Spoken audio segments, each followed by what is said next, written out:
Mana shunaqa yaltiroq makiyajni qilamiz. Buning uchun avvalambor yuzni yaxshilab parvarish qilib namlantirib olamiz. Ton uchun Jardani Gold'dan konsiler va CC tonalkani tanladim.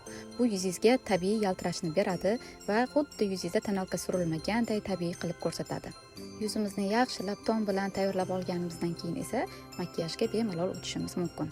Birinchi bo'lib ko'z o'rtasini oq ten bilan surib chiqamiz va chetiga kiyimimga mos roz tenlarni suramiz. O'rtasiga esa albatta oq yaltiroq ten surib chiqamiz. Chetiga strelka uchun burgundiya rangidagi qalamni tanladim va uni yengil rastushevka qilib olaman. Kipriklarimizni qayirib tushga tayyorlaymiz. Tushim esa mana shunaqa burgundiya rangda.